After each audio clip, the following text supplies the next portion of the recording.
வைத்தியம் பார்த்தோம். ஆனா செவிலியர்கள் கோபமா பேசுறாங்கன்ற ஒரு விஷயம் தான் பொதுமக்களுக்கு தெரியும். ஆனா செவிலியர்கள் ஏன் அந்த மாதிரி இருக்காங்கிறது உங்களுக்கு தெரியாது.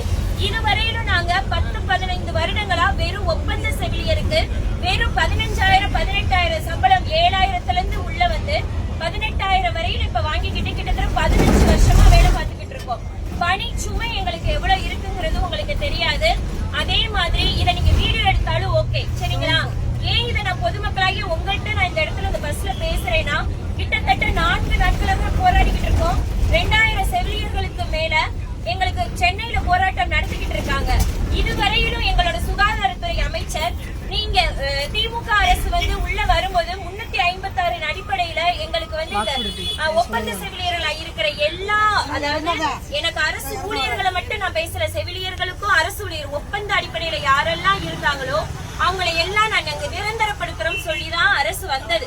ஆனா இன்னைக்கு கேக்குறாங்க எங்க கிட்ட 356 ஒப்பந்தம் நாங்க கொடுத்தா அதை நாங்க நிறைவேற்றிட்டா கொடுக்கணுமா, அப்படி என்ன நாங்க சொன்னா நாங்க செய்யணுமான்னு கேக்குறாங்க சுகாதாரத்துறை அமைச்சர் மா சுப்பிரமணியம் ஐயா. இதையெல்லாம் நீங்க பொதுமக்களுக்கு நான் கொண்டு போய் சேர்க்கணும்னா நான் அந்த பஸ்ல நான் உங்கள்கிட்ட பேசிக்கிட்டு இருக்கேன். நீங்க பொதுமக்கள் எங்களுக்கு சப்போர்ட் பண்ணலைன்னா கண்டிப்பா அந்த போராட்டம் வெளியில தெரியாது.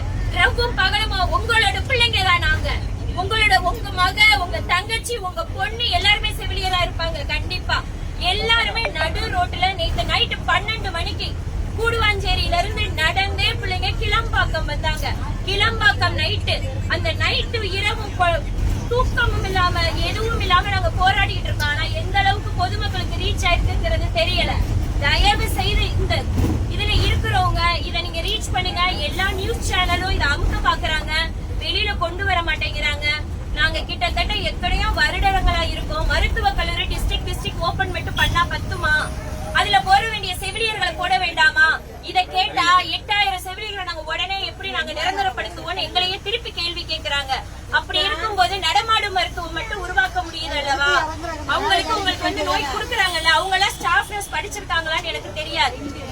ஆனா அவங்களுக்கு கிடைக்கிற சம்பளம் கூட கிட்டத்தட்ட 15 ரூபாய் கூட நாங்க வாங்கல. 18,000 ரூபாய் தான் இன்னைக்கு வாங்கிட்டு இருக்கோம் சரிங்களா. கிட்டத்தட்ட 10 வருஷங்களுக்கு மேல, அதுவும் எக்ஸாம் எழுதி நாங்கெல்லாம் உள்ள வந்தோம் சார். நீங்க இங்க பாக்குறவங்க ஒரு சில பேருக்கு அலட்சியமா இருக்கலாம் நான் பேசுறது, ஆனா உள் உணர்வா யோசிச்சு பாருங்க. உங்களாகிய பொதுமக்களா தான் நான் உங்கள்கிட்ட நின்று பேசிக்கிட்டு இருக்கேன் சரிங்களா. எனக்கு இன்னைக்குனா நாளைக்கு உங்க பொண்ணுக்கு செவிலியர் படிக்க வைக்க மாட்டீங்களா, மருத்துவத்துக்குள்ள கொண்டு போக மாட்டீங்களா? இத தயவு செய்து உணர்ச்சி பூர்வமா எல்லாருமே கொண்டு போங்க. உங்ககிட்ட நான் தயவு செய்து உங்ககிட்ட அதை நான் ரொம்ப ரெக்வஸ்டா கேக்குறேன்.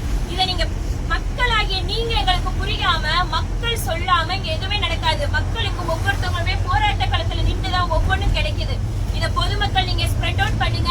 நிறைய பேரு வாட்ஸ்அப்ல பாக்குறீங்க, ஷேர் பண்ணி பாக்குறீங்க, சும்மா டான்ஸ் ஆடுறது அதையும் பாக்குறீங்க. எங்களை மாதிரி கஷ்டப்படுற மக்களுக்கு நீங்க இது பண்ணுங்க. உங்களுக்கு ஒண்ணுனா நாங்க தானே சார் வர்றோம், முடியாம ஓடி வர்றீங்க. அன்னைக்கு நாங்க ஸ்ட்ரைக் பண்ணிட்டு இருக்கோம். ராம்நாடு வெளியில இருக்கிற ஒரு இடத்துல ஃபிட் அடிச்சு ஒருத்தர் கீழே விழுந்தாரு. யாரு தூக்கிட்டு பண்ணானா நாங்க, அங்க நின்று செவிலியர்கள் தான் போராட்டம்